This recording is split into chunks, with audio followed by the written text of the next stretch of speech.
everybody. My name is Ben Darrow. I'm the chair of the Missoula Democrats. Thank you for coming today.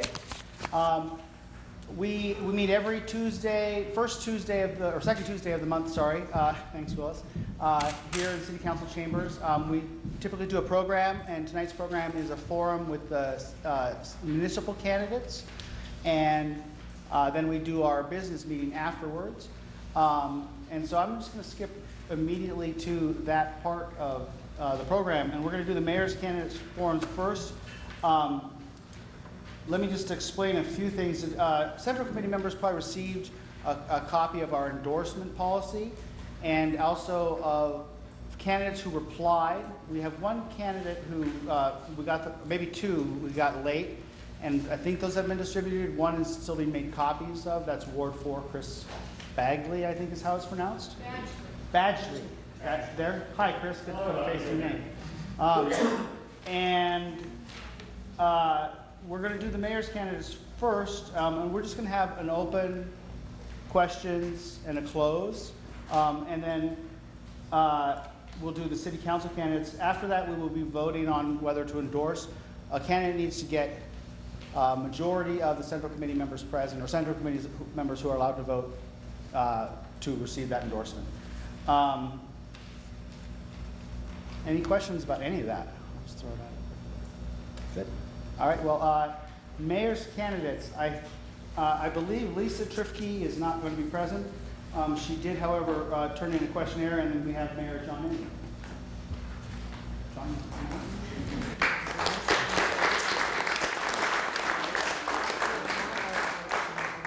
It's really unusual for me to get applause in this room, so thank you very much for that. I'm grateful. I'll attempt to be mercifully brief because I'm mostly interested in answering your questions and hearing what's on your mind. I am here to seek your endorsement. I have enjoyed the endorsement of Missoula County Democrats in every election I've run, and I've run a few of them over the years.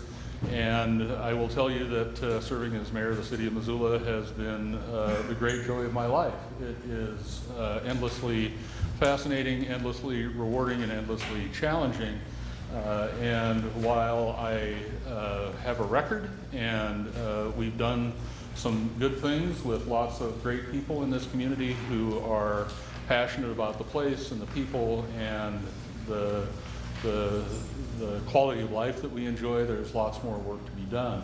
So rather than spending a bunch of time in the rearview mirror, I look forward, and what I look forward to primarily is concentrating, now that we've got some other significant business done, on moving forward with a housing initiative. Last year, we hired Missoula's first ever housing director who works directly with me and our redevelopment agency director, and the purpose of that was to develop policy and be really intentional about how we work together to move the needle on affordable housing.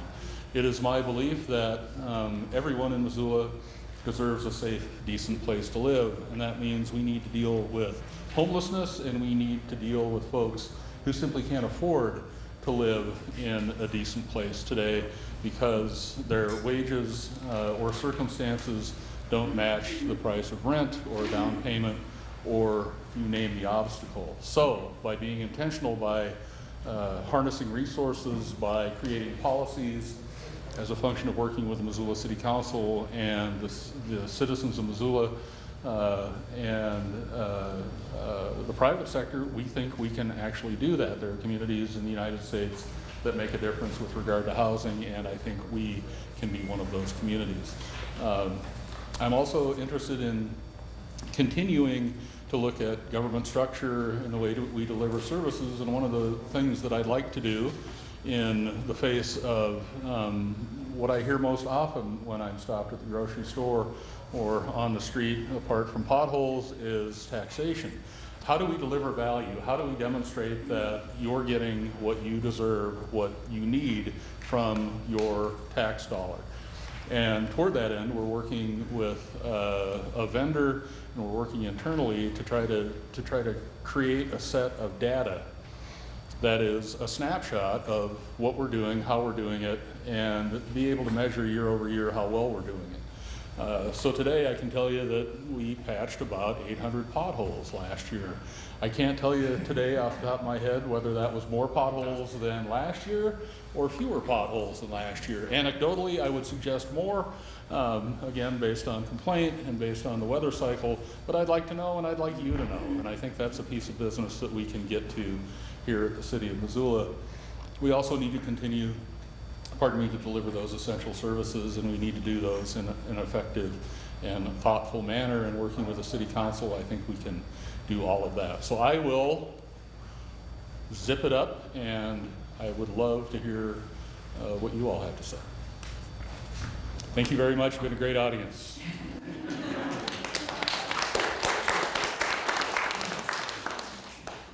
Since we just have one candidate here and he's the current mayor, we're just going to throw it open to questions if people have it.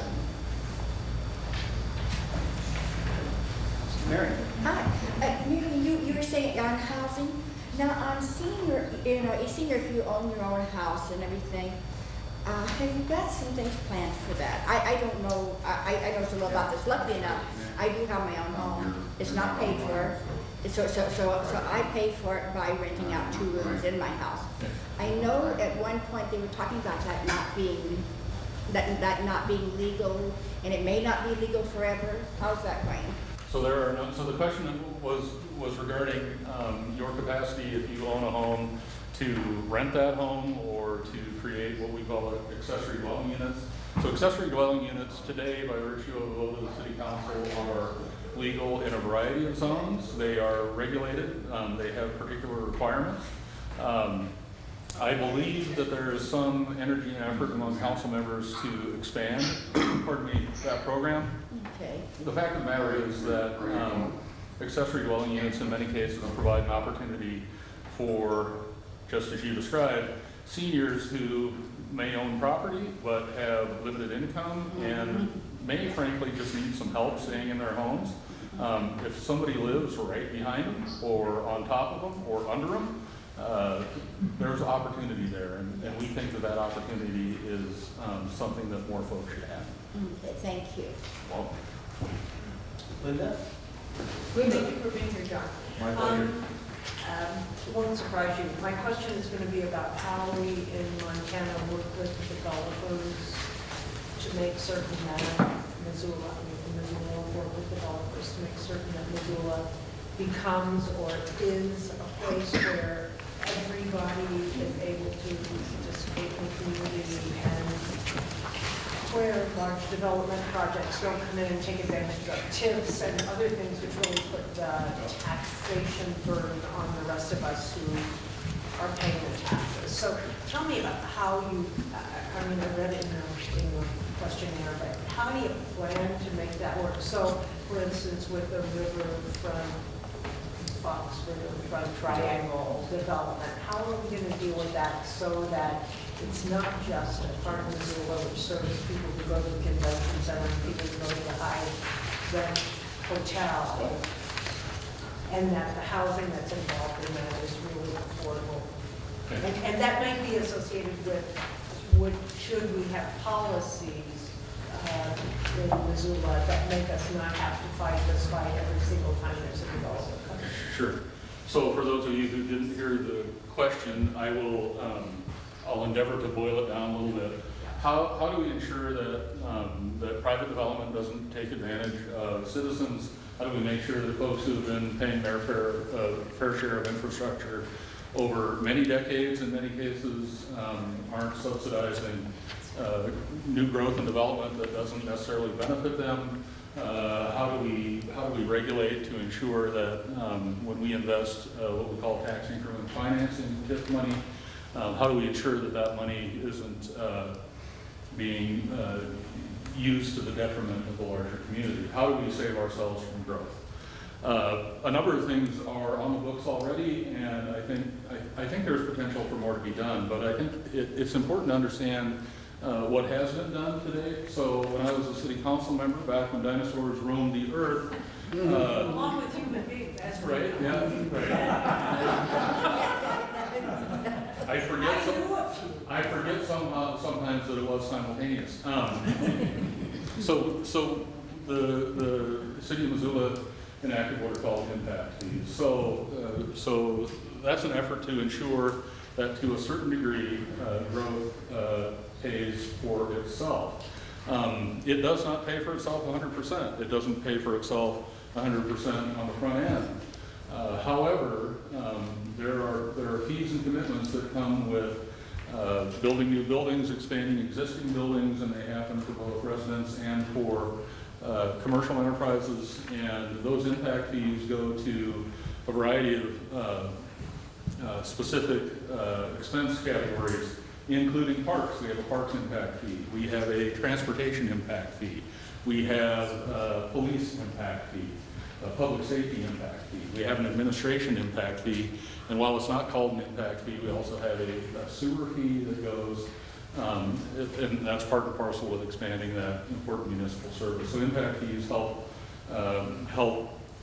sort of pay back the community for existing infrastructure and ensure that new demands on that infrastructure are taken care of without folks who were here a long time having to foot the bill. With regard to tax increment finance use in general, there are a couple of things at play. And if we use the Riverfront Triangle as an example, we call tax increment financing but-for money. And it's an interesting concept. There are projects that simply wouldn't happen but for the additional public support. And that public support does not raise your tax bill, right? It doesn't increase your tax bill. What it does is it basically freezes taxes in time, uses growth in assessed value, and reapplies that money toward public projects, right? So the Riverfront Triangle is in part a public project. It's a function of convention center and parking. That public participation makes the project, as developers say, pencil. It makes that project possible, and is vetted through a number of appointed and elected bodies so that we have checks and balances that ensure that that money really goes to the public good. And in my opinion, the Missoula Redevelopment Agency Board, which is comprised of 5 members, is remarkably thoughtful, and I've found that almost the minute after I appoint them, they forget that I appointed them, and they do not do my bidding, which is really Scary. yeah, it's ungrateful, really.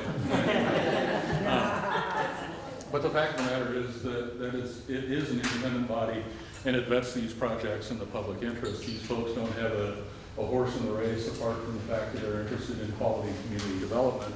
And I believe if you look at downtown Missoula as an example, the first redevelopment district lasted for 20 years in downtown Missoula, and what you see today is largely a product of that. For those of you who have been around Missoula for a while, as I have, downtown Missoula wasn't the place that it is today, and but for that investment that we did, it wouldn't be the place that it is today. So at the Riverfront Triangle, for example, we're going to invest in public parking. That parking is obnoxious. I will say that for the record. However, it is a necessary, obnoxious expense. And so without it, projects don't happen. So we'll invest in parking that will provide public access. We'll also invest in that conference center. So what happens when people visit Missoula, and when they visit Missoula en masse, as you've seen over the weekend with the Missoula Marathon, those folks spend money here, and once in a while they cotton to the place to the degree that they think about, I want to move here, I want to establish a business here, I want to work here, I want to be part of this community, and I think that's good for everyone as well. So the tourism industry for us is not just a really an extractive industry. While I would prefer that we figured out a way for folks who visit, the 10 million people who visit Montana every year, to contribute a little more through perhaps a local option sales tax, right?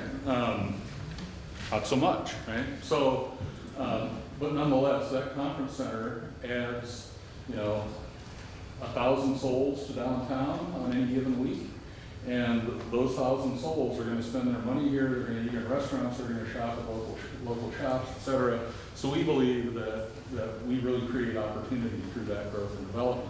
The housing piece goes back to that housing policy and intentionality, right? So if we look at the Riverfront Triangle as a prime piece of real estate, which it is, we believe that there's an affordable housing opportunity. We don't believe that, that we should have one social and economic strata that can live in one of the most beautiful places that Missoula has to offer. So through policy and through incentive, we're able to guide that development. While we don't have anything on the books yet with regard to that specific development, our talks with Hotel Fox partners with regard to housing have always included an affordable element, and as we march down that path, we will have an affordable element there.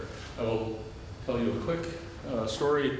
When I was first mayor, 2006 or 2007, I had a fellow from the Bitterroot call me and said that he was very interested in retiring to Missoula. He'd been looking for places to live. He was looking for a condominium situation. He had looked at Clark Fork Commons, which is a project of North Missoula Community Development Corporation. It's income quality home ownership development on the banks of the Clark Fork River near Russell Street. Guy loved the Clark Fork Commons, wanted to buy one, made too much money by a long shot. And his question to me was, so you're going to only let poor people live along the river? I thought about it for a minute and thought, why not? I mean, let's create those opportunities, and I think they are there. Am I answering your question? You are. Okay. Thanks. Because I try to evade them if I can. I know, but you're not. Sure. I have a question along the same lines. What's being done to ensure that affordable wages will be paid to people who work in the job? So the affordable wage piece is a function of the work we do with the redevelopment agency. So we are now requiring that labor, that is if you're in construction trades, you're making a prevailing wage. In some cases, if there are federal funds attached, you're also making federal prevailing wage. With regard to, are you getting to a labor peace agreement? Thinking about that? Okay, so what a labor peace agreement is, based on my understanding, is in effect a contract between a developer and a non-government organization, right? So in this case, most likely Central Labor Council. That agreement would, the intention of the agreement, based on my understanding, is that federal law is not potent enough to ensure that that organized labor has a fair chance to organize. In the case of service industries, for example, hotel workers, I think that's the intention. What's been presented to the city council goes beyond that intention and is pretty difficult for us to sign on to, particularly because we're outside of the contractual relationship. I have, well, the short version is I work with better than a dozen bargaining units here at the city of Missoula. I've enjoyed a great relationship with those bargaining units, and there's one that's springing up right now. There's a new union organizing in our development services department, and I encourage that. To the degree that we as a municipality, outside of federal law, can be helpful in ensuring that there's fairness around labor organization, I'm all in. Whether there's a mechanism that allows us to do that that's reasonable, I don't know yet, but I'm open-minded. What about even if there wasn't a labor peace agreement, what about just ensuring that there's fair wages paid? Well, so beyond, so we can't really dictate wages for a private entity beyond the construction piece that we're investing in.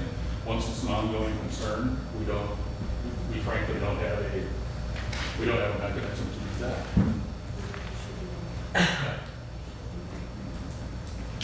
There should be one, is what I heard. Thank you. Sir. Ron, good to see you again. So this is sort of up in the same lines where we're going to go. Thinking about quality of life in Missoula, thinking in the long term, seeing, obviously progress, development can't be stopped, and in some ways we don't want to stop it. In fact, there was a recent interesting article about, I'm trying to remember where I heard it about, where Costco decides to build their next structure, it will have a big impact on how the city develops, which direction. And the talk was about whether we spread out or go up. And, you know, one of the things that obviously attracts everybody here is the quality of life here, and just that sense of sort of small townness still.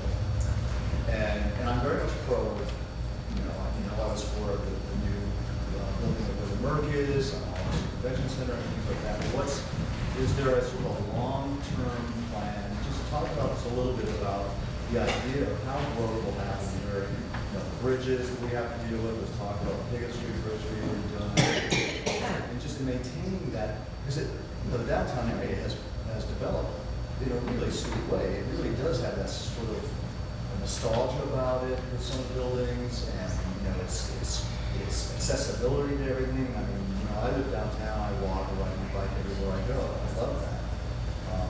But all of those sort of things are concerns. It's a double-edged sword. So how do we, again, I'll sort of try to summarize, how do we grow in a way that's not goofy and preserves our quality of life?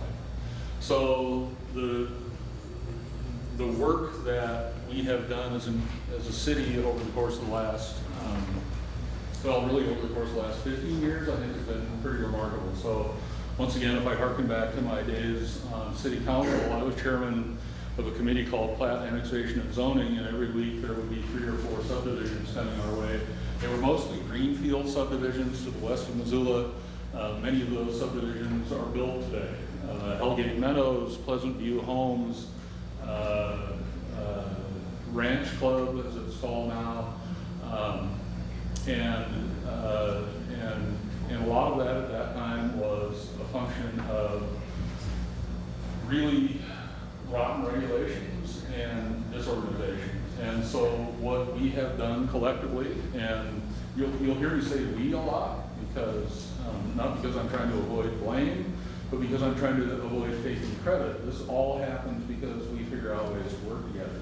So our staff, the city council, and the community has gotten together and through a series of planning documents have created a vision for the place that you're seeing implemented today. It started with retooling our zoning regulations, which is a campaign promise a couple of terms ago. We had zoning regulations, which are the least sexy thing on earth to talk about, but one of the most important things that a community can do. Our zoning regulations were in some cases 70 or 80 years old. They didn't reflect the reality on the ground. And because of that, we had tons of controversy around subdivision growth development.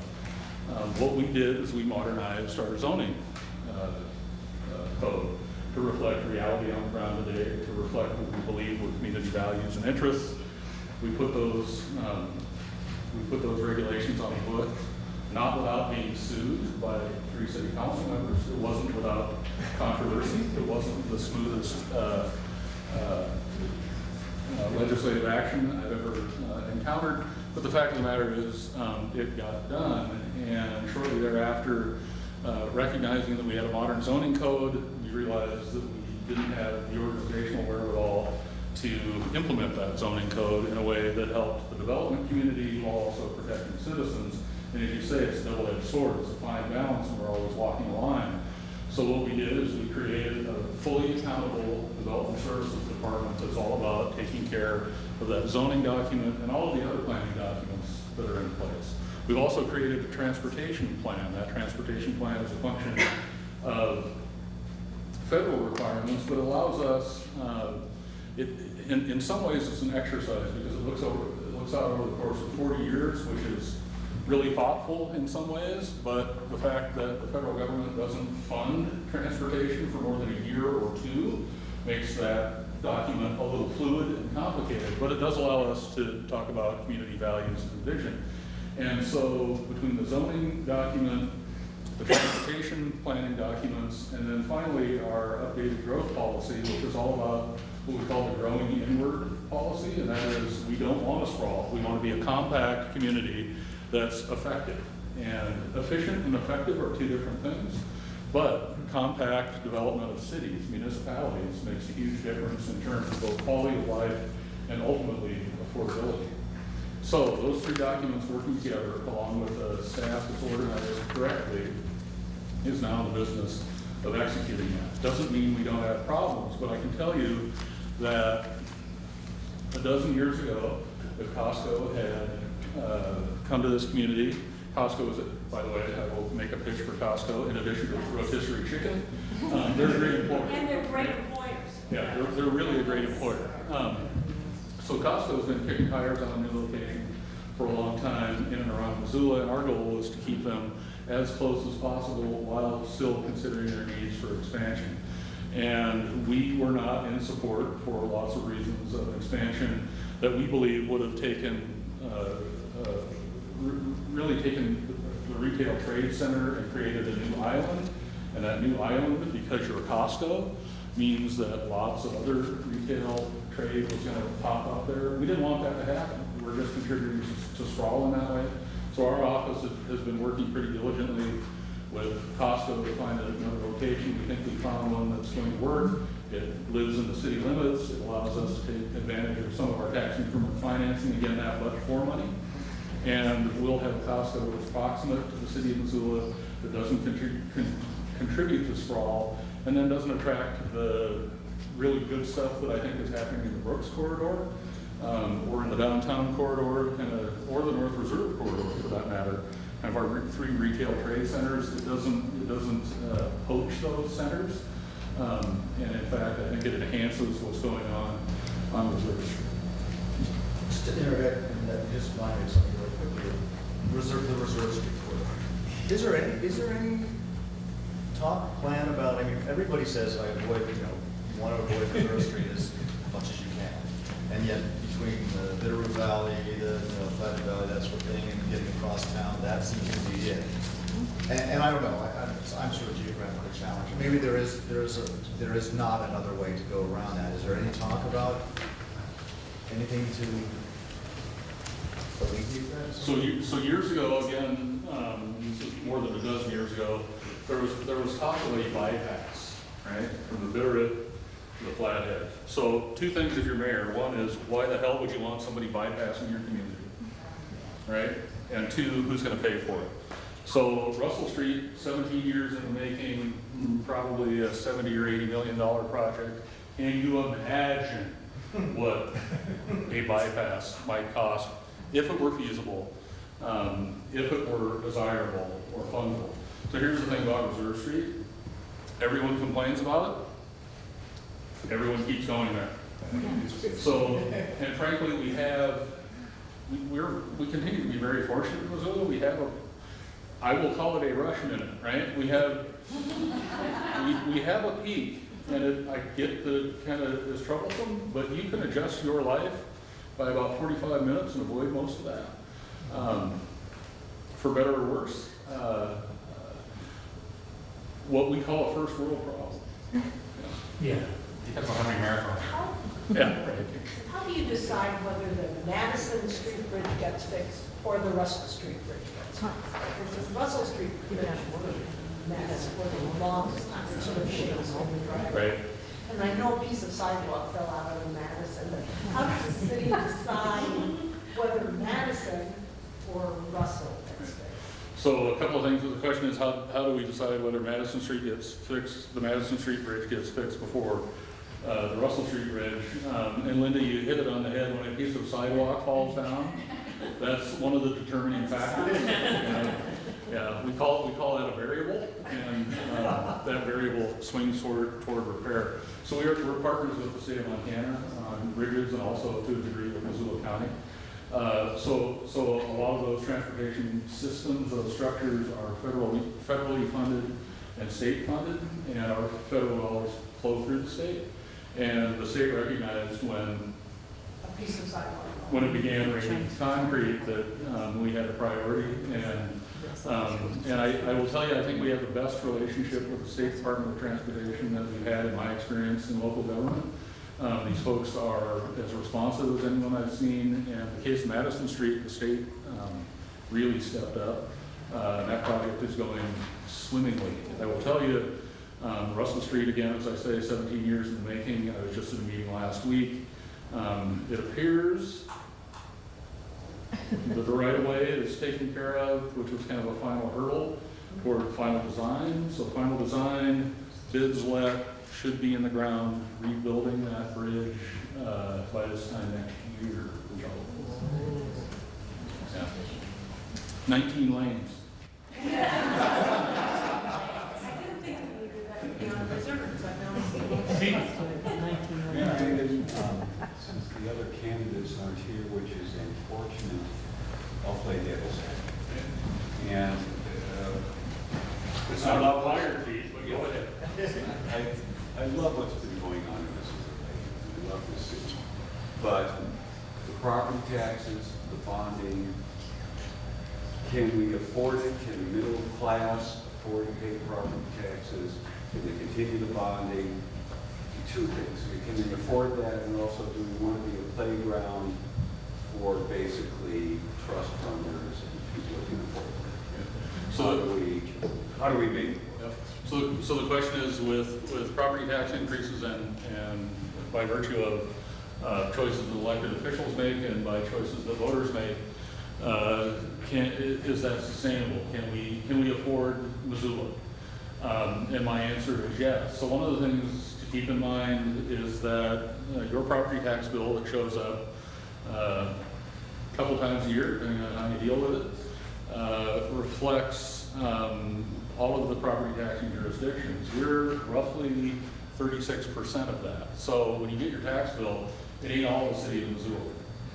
A portion of that tax bill is a function of general obligation bonds, and those bonds are democracy at work. That is folks showing up at polls and electing to tax themselves to create the amenities and infrastructure that this community enjoys. So my job every February or so is to sit down with my staff and begin reviewing what it is we're going to do in terms of the municipal budget. And we have what I refer to as the one-legged stool of taxation. We have some other funding sources, but we're largely reliant on property taxes. So each year, the question before me is, what do we do? What do we want to do more of? What do we want to do less of? Should we hold the line? And what I mostly get from constituents is, we want more. We want our services to be guaranteed. We want those services to be effective and efficient, and we want more of them. I rarely have someone come to my office and tell me they want to do less. And so my responsibility is trying to understand how we do more without breaking the backs of taxpayers. For me, that more in a world where the cost of living varies around 1%, 2%, 3%, depending on kind of the category. And what we expect to pay the people who work for the city of Missoula, the majority of whom are public safety employees, who operate under union contracts that we negotiate and are ratified by the council. So that's roughly $2 million a year, year after year. And that represents a tax increase right off the bat. So there are two ways to work around this. One is we do less, we cut services, we don't give raises. Or we figure out alternative revenue sources, or we grow. We grow our market value, we grow our taxable value. And frankly, I think we're in a position to start seeing some of that growth. So before the recession, we saw roughly $1 million a year, give or take, in growth, and that growth went directly to offset tax increases. That really dropped out during the recession and hasn't recovered. Based on everything we're seeing on the ground, we should start seeing some of the effect of that growth. We should start seeing some of that growth get on the property tax rolls and start paying for itself.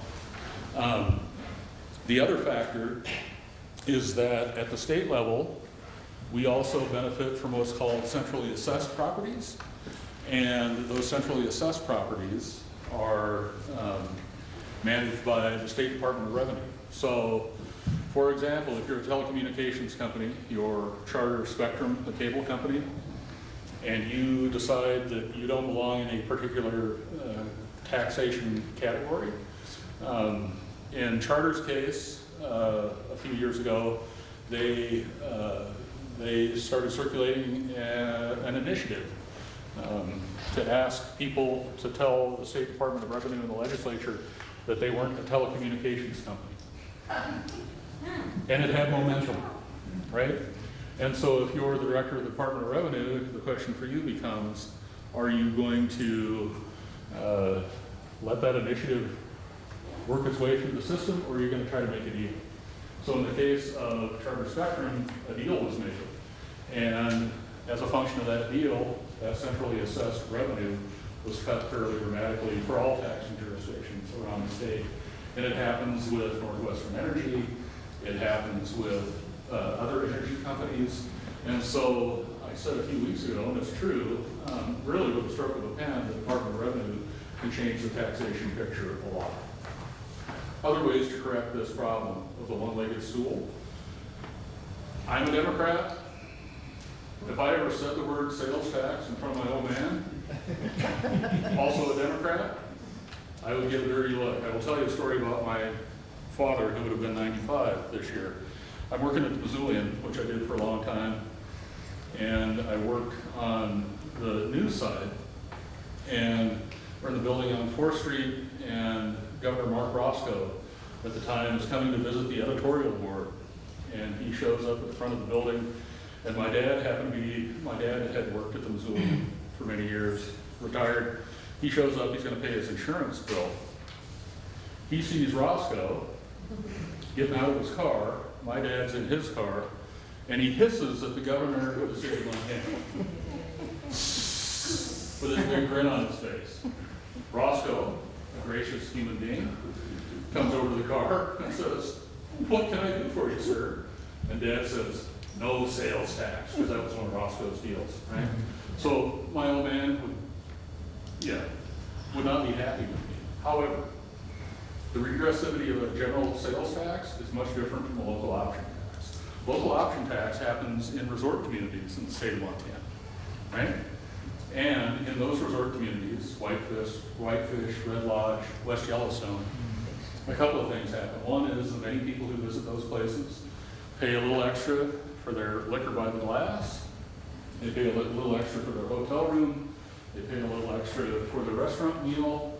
They pay a little extra for their rental car, and that is real money. And that real money in those places goes to infrastructure improvements. And if you've been to West Yellowstone or Whitefish or Red Lodge, you've got pretty good roads. And that's largely a function of having another leg on that taxation stool that benefits the community and frankly offers relief. In the city of Whitefish, for example, you also get a rebate check, quote unquote. That's not the technical term. You get money back from the government on your property tax bill at the end of the cycle by virtue of this local option tax. That is not enabled in the city of Missoula by the state legislature. But looking for other revenue sources is critical for us. And in a community that enjoys, probably a couple million visitors a year, maybe 3 million visitors a year, that could make a huge difference. And it turns out we don't check when we roll up on your medical aid call with a fire truck, we don't check your ID to see if you're a citizen. I wish we didn't have taxes. We do. It's how we invest in our community.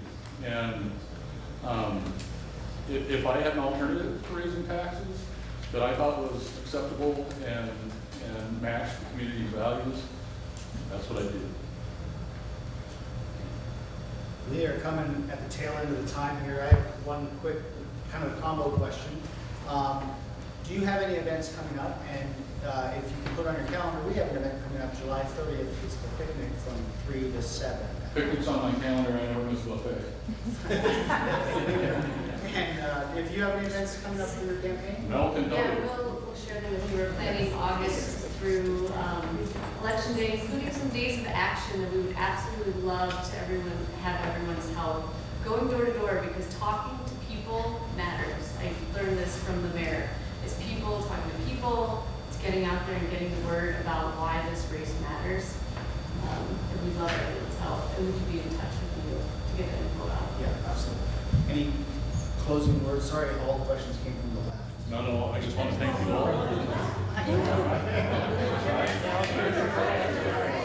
Thank you for the time, thank you for the forum, and thanks to the folks who show up here even when we're not having candidate forums to do the good work that Democrats do in Missoula. It's a big deal, and I appreciate it.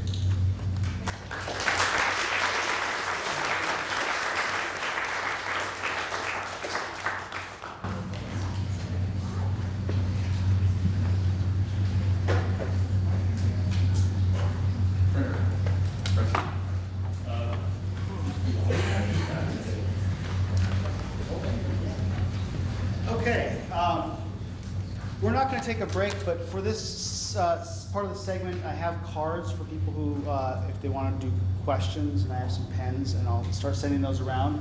I'm not sure how many folks are here, but if you're a city council candidate who's here for the forum, I guess you can stand up.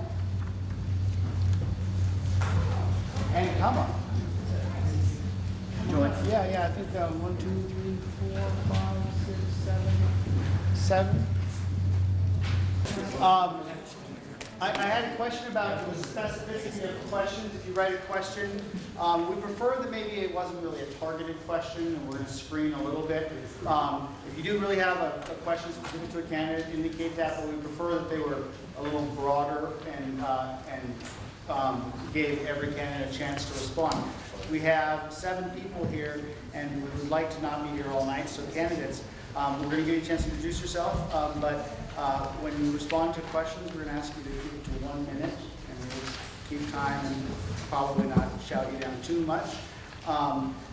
And you've all done your questionnaires, and I have more copies of Chris's questionnaire because that wasn't distributed, so I'll just send that around. I'll start with you, Mary.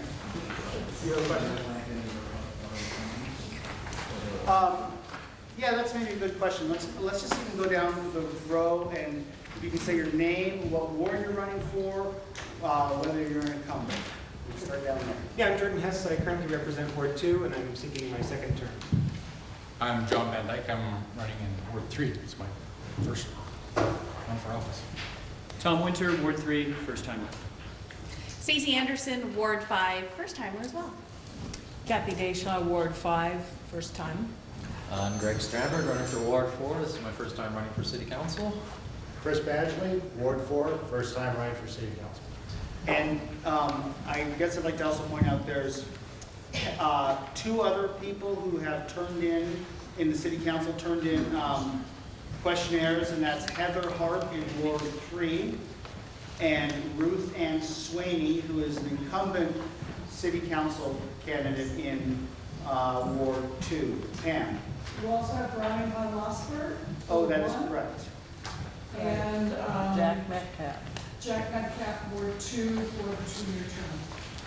And so Jack Metcalf, Jack Metcalf is running against Ruth Ann Swaney, who was appointed to that position to fill a vacancy. That's a 2-year spot, and Jordan Hess is running unopposed. And I believe Brian Von Losberg may not have an opponent any longer, but I don't know that for certain. But he's asking for endorsement. Okay.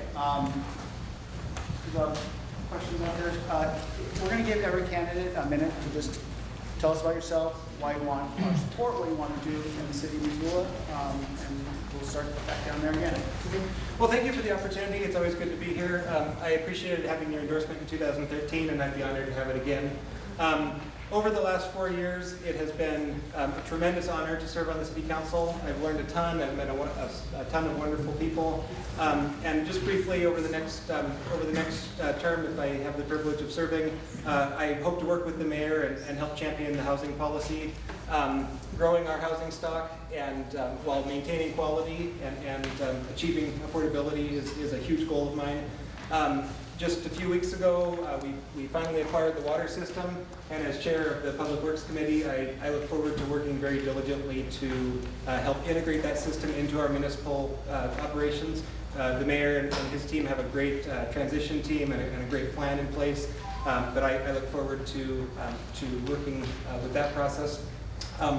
I'm particularly interested in transportation issues.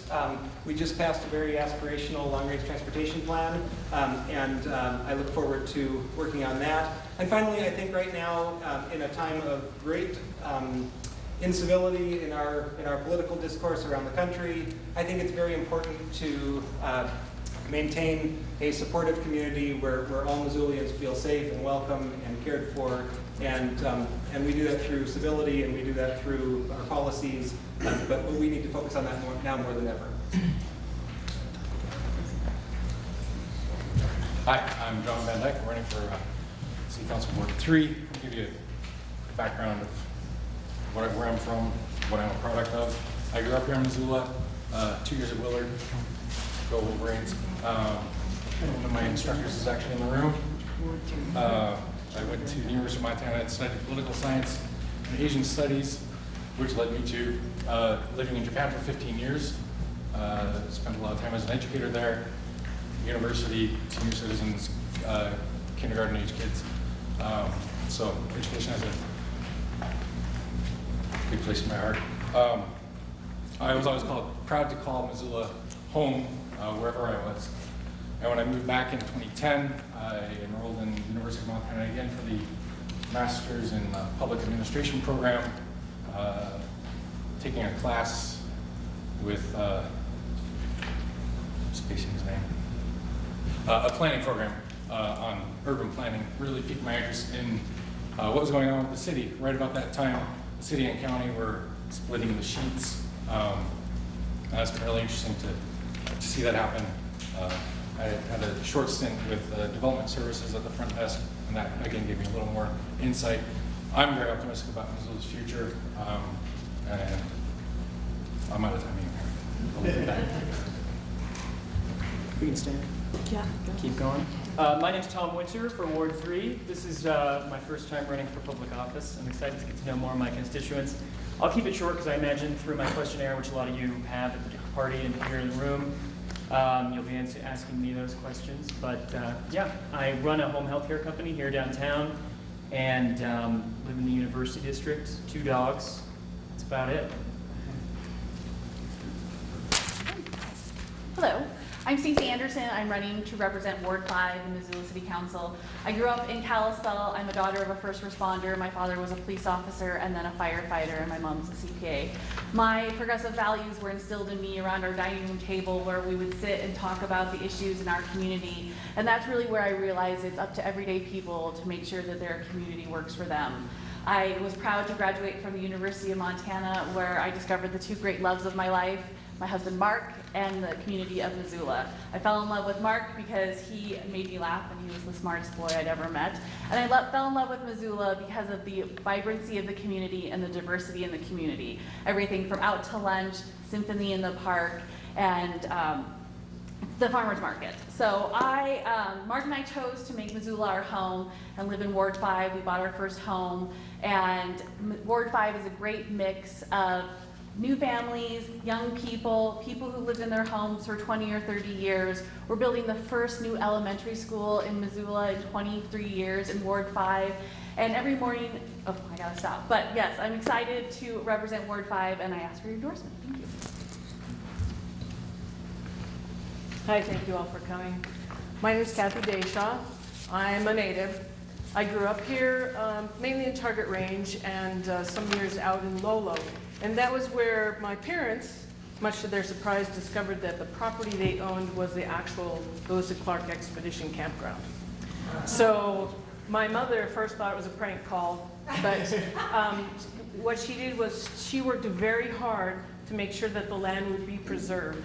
And they worked with historical societies to purchase the property as a gentleman's ranch.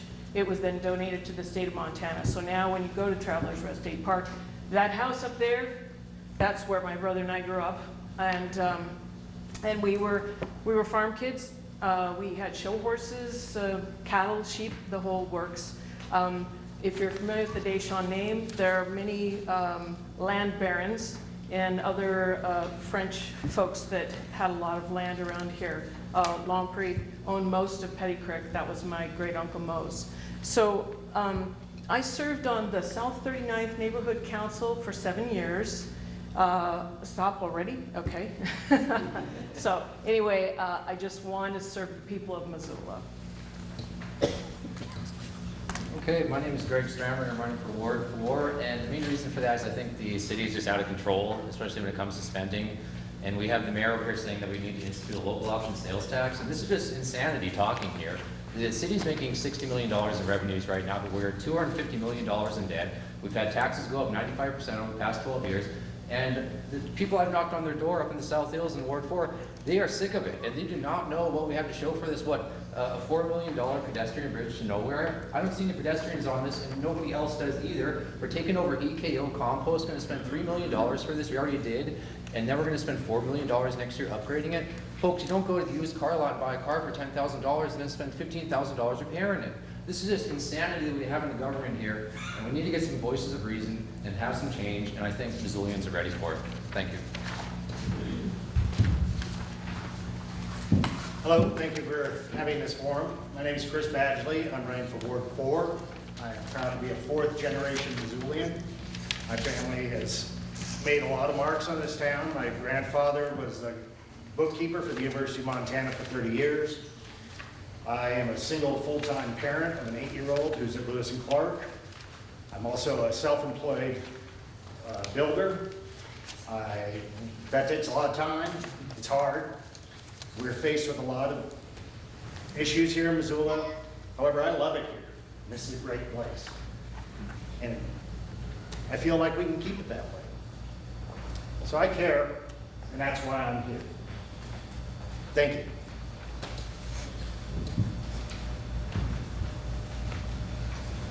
Okay, thank you all. I'm going to probably do it in a slightly different order with a couple of these questions. Ben? Yep, good. I missed the names and the wards of the first few folks. Okay. Can you repeat them all? That Yeah, why don't you say that again? And, yeah, we don't. Nobody's name tags. Didn't have anything up front. So Jordan Hess, Ward 2. Okay. John Van Dyke, Ward 3. Tom Winter, 3. Stacy Anderson, 5. Kathy Dayshaw for Ward 5. Greg Stramberg, Ward 4. Chris Badgley, Ward 4. Thank you so much. I tried to group them, but Right. not in numerical order because. The 5s are split. So, yeah. This first question is for everybody, and it's about an issue that affected Missoula in a lot of ways and that we're known for. The city of Missoula showed tremendous leadership in dealing with the investigation and handling of sexual assault cases and in funding a primary prevention program as well as specialized training for criminal justice professionals. Do you support these initiatives, and what else do you think can be done to reduce these crimes and help victims find safety? I'm going to start from this way. Do you support the initiatives of the primary prevention program that the city put in place, and what else do you think can be done to avoid these types of crimes and help victims find safety? Well, it's a big, complex issue. I am not fully versed in that. I would say, first off, I believe education and outreach with the community and with those situations where that will happen is crucial. And that's what my response will be to that. Thanks. Great.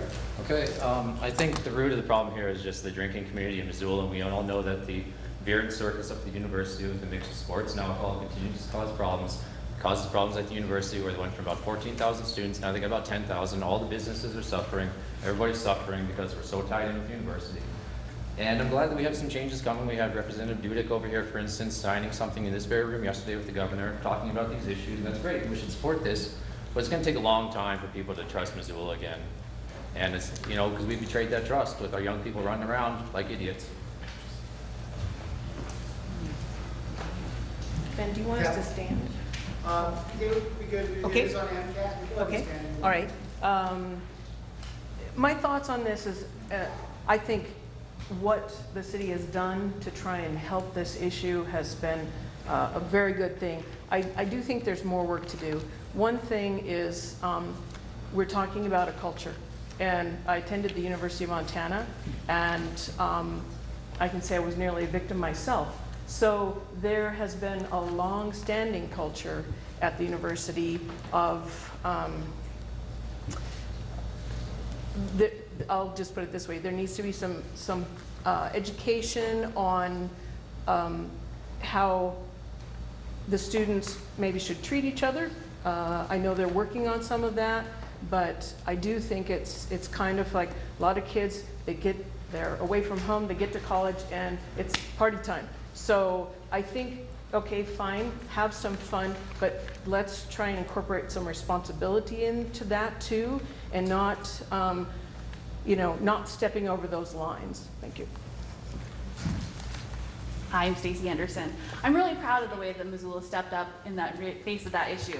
It's definitely not something that we want to be known for, and I don't think any of us appreciated having a book titled Missoula, Rape in a College Town. But I think that the mayor and the city council, along with the Department of Justice, really worked together to try to address this issue and put in place steps to make sure that victims feel comfortable coming forward and prosecutors have the tools they need to prosecute these crimes. I was here yesterday when Senator Diane Sands and the governor signed a new piece of legislation that expanded the definition of consent, and it gave prosecutors, it was what they wanted, they needed as a tool, and the legislature responded to that. Senator Sands, Kim Dudek have really stepped up and worked hard to make sure that not only victims here in Missoula have the tools that they need to come forward and have their person prosecuted, but that all Montanans have that as well. So. Tom Winter, 3. Being in the ward that is adjacent to the university, this is also a problem with us. I have to say that I support the primary prevention program and everything the city and state has done. I'm not so sure personally what we can do more. Again, this is a cultural problem that we have with our university and with the culture at large. It's a cultural problem with respect, it's a cultural problem with alcohol, it's a cultural problem with boundaries and consent. Everything everyone else has said up here is true. And I think really what we need to do with a lot of things is make sure that the city has an open dialogue with the campus so that we can work to put a lid on this kind of activity and just in general with the city. John Van Dyke, also Ward 3. I'd like to reiterate Rick Stramberg's crediting Representative Dudek for her work fighting sexual abuse across the state, sexual trafficking. It's nice to have state support in policies like this, but that's not a panacea. We can't depend on state legislature for that solely. Neither is it something that's isolated to the university community. Certainly as a large part of it, and the university has been taking steps towards addressing it at least. Again, something that I don't think is a panacea, but something that would help is engaging civic organizations of all stripes across the community to create a strategic network that would actually address education, availability of programs such as primary prevention. And I really see networking with such organizations as something that's missing in our networking all the time. This is a tough issue in 1 minute. We have said as a community unequivocally that this issue is never the victim's fault.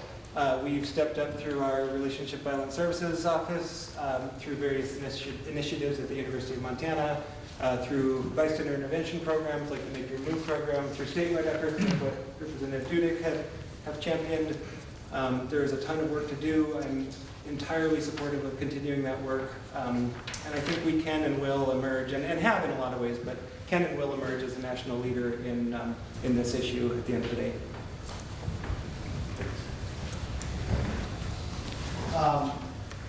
I have a number of questions that I'm going to distill down into 2 different questions. One is just a yes or no type question. We heard earlier that the mayor mentioned that there's not a real good way for the city to control wages, to set, for example, a living wage. I know in the 90s there was a push for a living wage. I'm just going to ask in general, are you supportive of a living wage of $15 an hour? And I'll just go right down the line. It's a yes/no question. Chris Badgley, Ward 4. Yes, I support a living wage here in Missoula. Yeah, I support living wage.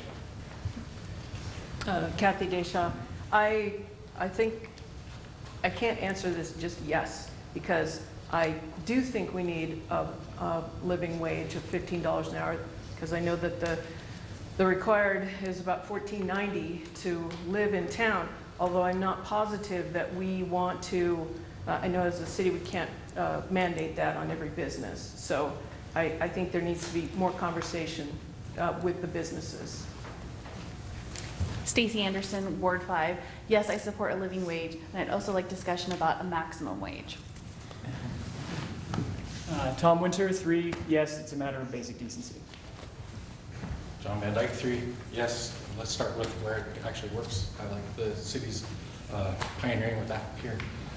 Yeah, absolutely. It's tough within the constraints of what we're allowed to do under state law, but the city, I think taking care of our own is the first step, and the city over the past 3 fiscal years has gradually increased the wage of city employees to be at least $15 an hour. So this next fiscal year, we will have achieved that for all permanent full-time employees, and that's a great effort, and we should encourage that around the community.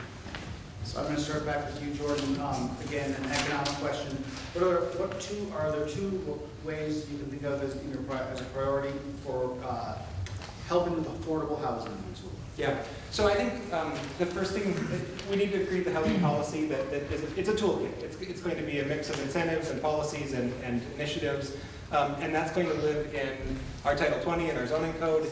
It's going to live in how we spend tax increment financing. I think we have a tremendous opportunity to support affordable housing through leveraging our tax increment financing. It's going to live in our transportation policies. Ben, I kind of lost the question. Can you? Two ways that we can do affordable housing. Okay. Affordable housing better. Yeah. So I think the biggest thing is going to be through tax increment financing, through incentives, through some regulatory tools, but it's going to be an all of the above strategy. Sure, that's the guy who's been dealing with this already. I find very little to John Van Dyke, Ward 3. I find very little to disagree with there. Zoning of residential zoning, mixed zoning, using all the tools in the toolbox of what can be done in new neighborhoods as well as in old neighborhoods, making sure that they maintain their character and interconnectivity, keeping those in mind going forward.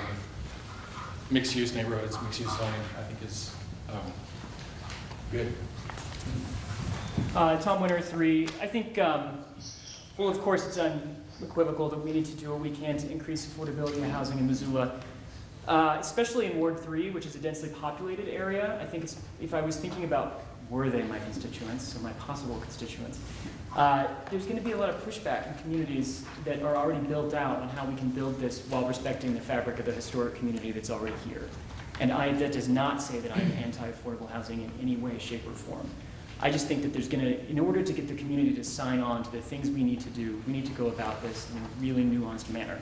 And I really support both of what my other competitor and possibly my other helper have said previously, but especially I would say increasing impact fees, which the mayor spoke about. We can increase those and possibly put them toward like a municipally or community-supported housing trust fund. They've done it in Burlington, they've done it in other places. I do believe some of the impact fees go towards the Missoula Community Development Corporation and things of that nature, but I think we could really increase that so that we can make sure that this place stays affordable for everyone. Stacey Anderson. I think the two biggest issues are inventory and affordability, and a lot of first-time home buyers, myself just recently one, coming up with a down payment for buying your first home when you're already paying a lot for rent is really difficult. And it's really exciting that there are organizations like the Montana Community Development Corporation that will actually gift you the money for a first time or for your first down payment on your first home. And I think we need to look at ways to increase that, incentivize that. I also think that there are between 4,000 and 5,000 unused lots here within the city of Missoula, and so I think looking at zoning regulations and how to best maximize those lots. And I don't think it's a one-size-fit-all. It doesn't make sense for every family to have a 2,000 square foot, quarter-acre house. I would have loved to have bought a house many years ago if I could have afforded, a townhouse, a condominium. I think that there is not a one-size-fits-all plan that works for Missoula, and we need to make sure that we have inventory available at all spectrums. Kathy Deshaw, Ward 5. When I look at affordable housing, I am not looking at just large complexes, apartment complexes throughout town. Bank of America just put out a study that said much of the millennials want to own a home. They don't desire to live in an apartment building. They want to own a home and they want to be able to move up. So that means buying up, just as I did and many people in this room did. I haven't seen really affordable single homes since John Didell made Pleasant View. And that subdivision now, of course, is highly sought after because there's a lot of one-level homes. People who are downsizing, who are retiring, are searching for those homes. I have elderly relatives out there that was the only place they could find a one-level home and not have to worry about stairs. So I know the problem is we don't have quite enough land. It's going for gold, but somehow we need to work on finding ways to have more homes instead of just apartment complexes everywhere. Well, I think one of the issues we need to talk about is why are houses so unaffordable. Right now, the average price for a home in Missoula is $255,000. I don't know where you're supposed to afford that or get the down payment. I got 3 part-time jobs. One of them pays $8.25 an hour, one of them pays $9, and the other one is about $8.50. And you're not going to be able to afford a home on that. A lot of people in Missoula, just like me, if you go and dig into the 372-page City of Missoula budget, you'll find that back in 2007, we did the exact same number of single home and multi-home family starts that we do now in 2017. So we're not even building anymore. We're just building the same amount, and we got the same thing. So I think the main thing, we just need to lower taxes and get rid of this low affair bonding that we have, because people are sick of it. It's not helping anything. We've been doing it for 12 years, and if we continue to do it, it's just insanity. Chris Badgley, Ward 4. We have a couple of very capable people working on this issue right now, which is Aaron Pahan and Lori Davidson. I think is a solution to one of this. There's many components to make affordable housing, but many people are expecting to have a 3,000, 5,000 square foot home, starting with smaller homes. My home's 620 square feet. And if we had a pathway to making smaller homes, maybe a tiny home, potentially looking at different zoning for small areas, to giving people a pathway to start that process of moving to a larger home, but actually ownership would be one of my ways I'd like to encourage. Thank you. This next question, and I'm going to make some assumptions here. But you all appear to be white and maybe probably straight. I don't know about that, but cisgender. What can you do and not a minority? Maybe you are. Maybe you have some history that isn't obvious. But what can you do on city council, coming from that perspective, to help make sure that minority versus voices are heard, and specifically with the LGBTQ community? And Stacey, I'm going to start with you. Oh, we're mixing up in the middle. Okay. Stacey Anderson, Ward 5. Your assumptions are correct, and I think that the most important thing for me to know is what I don't know, and to look for leaders in minority communities to help guide me and engage in a conversation how we can be as proactive and inclusive for them as possible. I think that Missoula, being one of the first communities to adopt a non-discrimination ordinance, really shows that we're a leader in that, making sure that everyone who calls Missoula home feels welcome. And I want to continue that trend, and I want to continue to be a leader. And I want to have dialogue with the leaders of the Native American community, the LGBTQ+ community, to make sure that we continue to be a leader across Montana on those issues. Yeah.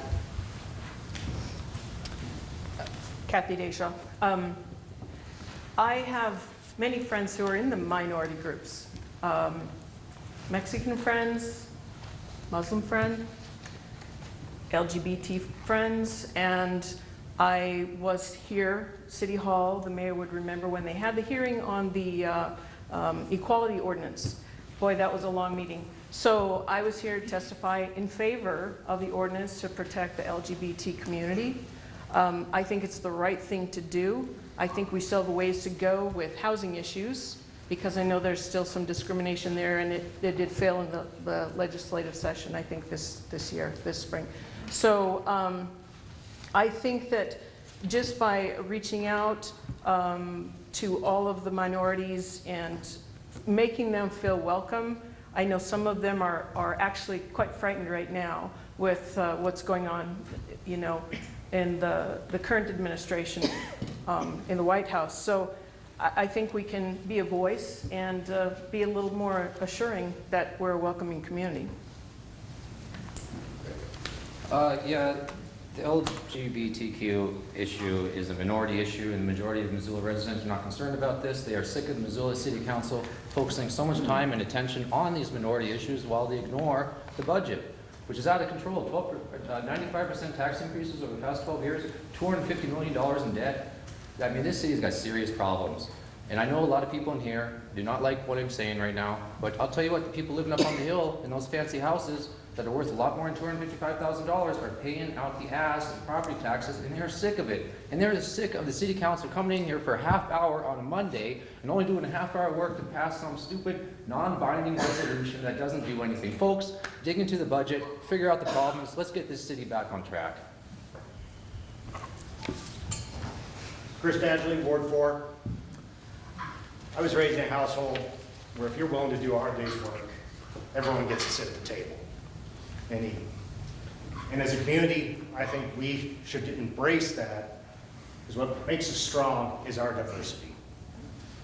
We passed some ordinances, and that's a good start, but we need to be inclusive. And a society is judged not by who succeeds, but how we treat those who are not being represented. That's where I'm coming from. That's what I believe. Yeah, I think that one of our primary duties is to represent all people and people who aren't necessarily part of the majority, I guess. I'm really proud of it was before my time on council, but I'm really proud of the work that we did with the non-discrimination ordinance. I am all ears as to how that can be strengthened. I'm very open to strengthening that. I know that the focus primarily on public accommodations, could possibly be broadened. I think it goes through everything we do. It goes through how we address every issue. We need to approach all people with respect and treat all people with dignity on the council and through policies, through housing policies, through possibly strengthening the non-discrimination ordinance, and so on. So I guess, as Stacy said, I'm all ears to ideas on how to approach. What are the problems as they exist now? How do we approach them? And I'm very eager to partner to strengthen those. John Van Dyke, Ward 3. So I'm general manager at Missoula Community Radio. It's my second opportunity to plug this in this kind of setting.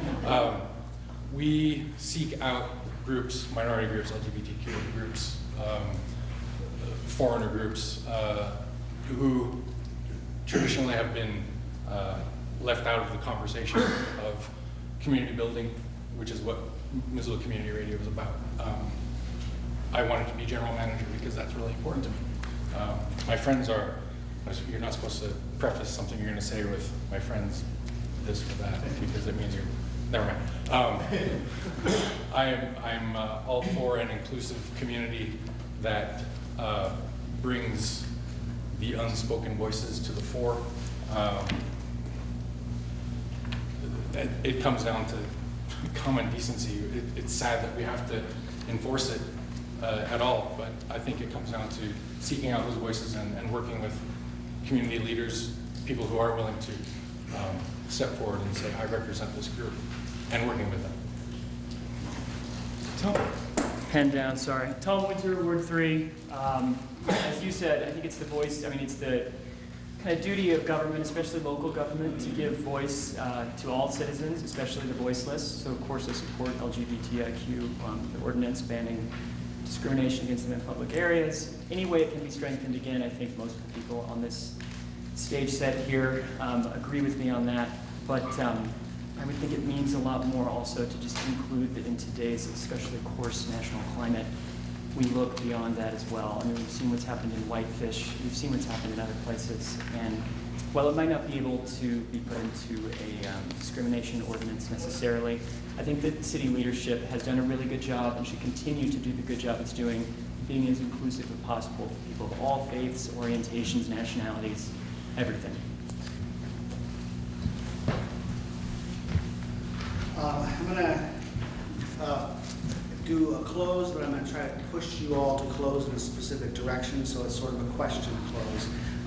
First of all, thank you so much for being here and being willing to run for city council. It is often a thankless job. I know it doesn't take nearly enough for the amount of pressure you probably actually get from the constituents and the problems you have to deal with. So thank you for stepping up. And thank you for coming here to the Democrats as well, because we want to help this city grow and be the kind of place we know it can be, and it already is. So thank you again for that. In your close, I'd like, you did address in your questionnaires, but it would be useful for us to hear again whether you're a Democrat or not, and whether you want our endorsement. And secondly, and of course you don't feel compelled to say if you're not. Secondly, your government experience, what policy experience you have. I think that would help us evaluate our decision tonight as well. We'll start down the short. Hey, Todd, can we give people 2 minutes, please? Because I have 30 seconds for you. 2 minutes. Okay. Okay. Well, again, thank you for the opportunity. I would be honored to receive your endorsement. I am a Democrat through and through. I'm very supportive of the work the Central Committee does. I'm supportive of the work that our fantastic local delegation does. I'm supportive of the representation that we have with our senior senator and in the governor's office. And this is one big tent, and I'm glad to be in it. It's a good group. Relevant experience. I want to say too. I put this in my written questionnaire, but my first term I was a little bit. I wouldn't say cajoled, but I was on the fence about running, and I approached that decision sort of with a sense of interest and a sense of duty, and I'm continuing now because I've become entirely passionate about all the things that I'm working on. It's so interesting every day, and there's always a new challenge, and so I would be honored to be able to continue to do that, and I'd be honored to have your endorsement. Relevant experience, there is a steep learning curve, so my first term is relevant, but I also work at my day jobs at the University of Montana, and I've established a lot of relationships throughout the university, and I think it's really important to solidify partnerships around the community. So we have with Ms. Bentley right now, we have a great partnership with the county, and everyone brings a different partnership. I think that my partnership my relationship with folks at the university are a unique contributing factor as well. Thank you again for the opportunity. 30 seconds on. It's not going to happen. Okay, John Van Dyke, Ward 3.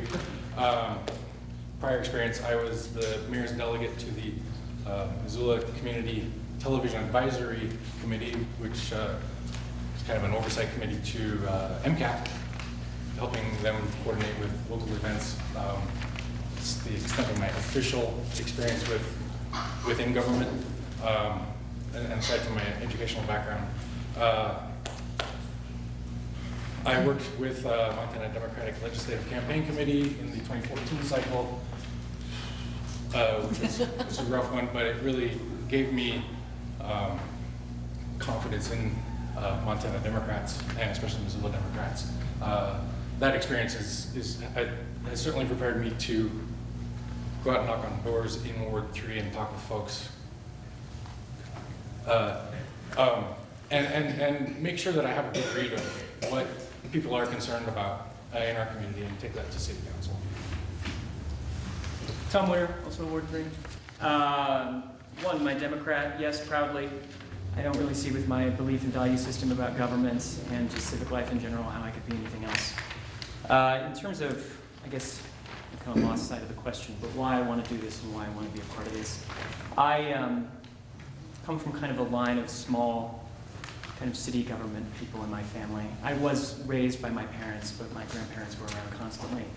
My grandmother was, I think she was the first female city councilor in Kansas, the whole state. I'm originally from Kansas, by the way, full disclosure, don't vote against me. I want to be from here, believe me. Anyway, she was a great inspiration to me, and seeing that she cared about her community really meant something to me as a young man, which was interesting because she was a woman, and the things that she had to go through to get her voice heard was, especially in that climate, was something that really has always been an inspiration to me. Locally, I was a meaningless alternate on the Historic Preservation Commission. I don't think I was ever called to vote on anything.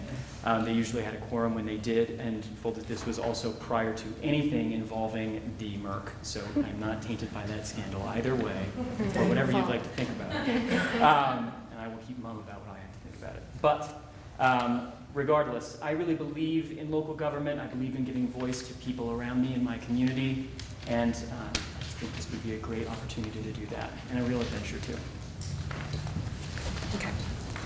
All right, can you name us all what wards we are in by now? I'm Stacey Anderson, Ward 5, and of course I'm a Democrat. I am a proud daughter of a union member. I have my nice smile because of the braces that my father was able to provide for me, being a union, a kid growing up in a union household.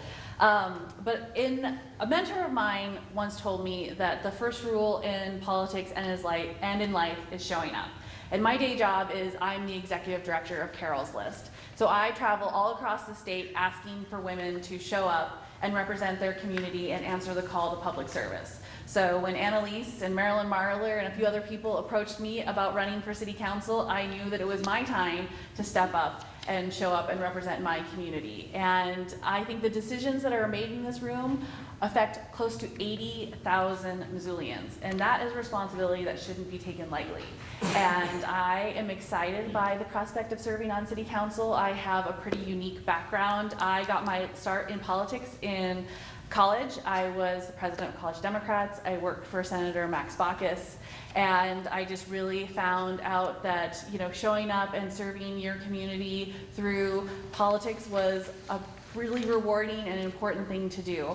I spent a small, brief, and very painful period away from the lovely community of Missoula. I lived in Seattle, where I had the opportunity to work for Governor Christine Gregoire on her re-election campaign in 2008, and then I went on to work for Congressman Adam Smith as his political director. And it was so empowering to me to realize that there are people out there who are showing up for the right reasons because they care about their community, and they want to make sure that the voices of those who aren't necessarily at the table are being heard and being represented. So I came back to Missoula, the community I love, to bring that skill set to try to make sure that not only am I showing up, but other women are showing up. And I would be honored to have the endorsement of the Missoula County Democrats and have the support of any of you fabulous Ward 5ers in here. Thank you. Kathy Deshaw, Ward 5. Again, thank you all for coming to the forum. Since the opening was kind of short, I want to go back to that just for a few seconds. I work for Providence. I work at St. Pat's. I did start my career in Spokane at Sacred Heart Medical Center. I did move to Spokane for a number of years because I couldn't make enough money in Missoula. So how many young people can relate to that? So I spent some time in Spokane, and when the gang problem got to be a little too much, I called my mother in 2001 and said, hey, I'm moving back home, and she was great with that. So just last fall, I celebrated 25 years working for Providence. Now, I've spent most of my life in the service of others, and that's one thing that I did when I volunteered. You don't get paid when you're on the neighborhood council, so it's a volunteer position. You spend your time, you come here for forums. Sometimes I was the meeting moderator. got to sit in the mayor's chair even. So, you know, any of this is you can find on the internet. I was the one that started the ball rolling to get the speed limit lowered on Brook Street because people were dying at Brooks and Dorr. And I came to city council when I was on the neighborhood forum and I said, we have to do something about this. The speed limit was 45 miles an hour at Brooks and Dorr. And when they were coming in from the Bitterroot, they weren't going 45, they were going 50. And when the two ladies were struck and killed there, that was, you know, to me that was tragic. So I want to fight for the underdog. I have a lot of people that are telling me our property taxes are really hurting us. I need to give a shout out to Willis Curdy. He has helped my group. I'm a board member on 106 Victory, and we are a group that's trying to get some oversight in puppy mills. We're not trying to shut down any responsible, ethical dog breeders, but the puppy mill situation was tragic. What happened last fall, I helped foster some of those dogs, and I ended up adopting two. So, Willis, thank you very much for your work on that, and we'll continue that fight. Thank you. Okay, my name is Greg Stramberg, and I am running for Ward 4. I've knocked on quite a few doors in my ward already, and a lot of questions I get right off the bat is, well, are you Republican? And I say, well, no, I'm a conservative Democrat. And I think they want to hear that about as much as you want to hear that, which is you don't, because you want it one way or the other. But the truth is that financial issues are always going to be more important to me than social issues, because guess what? We got 11 rubber stamps on the city council that are already going to do the mayor's agenda when it comes to the social issues. Nobody's looking out for these taxpayers that she's talking about right here that are pressed hard. And you know how I know this? Because I'm knocking on their door and they're telling it to me. And that's why I'm not too concerned about getting the Democratic endorsement here, because I know that the voters in my ward do not care. They are sick of it, and they don't care either way. I know some of you are rolling your eyes and shaking your head at that, but listen, you guys are a small little group here, and we got 71,000 people in Missoula. Half of them maybe are registered to vote, and you're only able to turn out about 30% of them. Here in Missoula, when we had the special election, Gianforte got 20,000 votes less than Quist. I think that's pretty pathetic. It should have been a lot more with a city of 71,000, but it's not, because you guys aren't that effective. Now my great-grandpa moved up to Helen in 1892 and was working in the gold mines, and he was a Democrat. My other grandpa was working over in the shipyards in Bremerton in World War II, and he was a Democrat. I had a grandpa up on the High Line, a rancher, got elected to the legislature in the late 80s, he was a Democrat. I ran as a Democrat in 2014, lost to Willis Curdy. I ran as a Democrat for the legislature in 2016, lost to Marilyn Ryan there. And I still call myself Democrat because I had hope. Despite the fact that people, you know, in this country, they hate the Bernie Democrats, and they love the Hillary, and they love the corporate money, and there's this love affair with corporate money. And I'll tell you, we got problems with the Democratic Party. I came down here the night after the 2014 elections. I told it to you then. Didn't want to change the message. I see the message hasn't changed since. And now, you know, I'm just not worried about it, whether I get the endorsement of the Democrats or the Republicans. Like I said, I'm going door to door and try to drive up that vote, try to get some change here, try to give these property taxpayers some relief. Greg Stramberg, Ward 4. Thank you. Chris Badgley, Ward 4.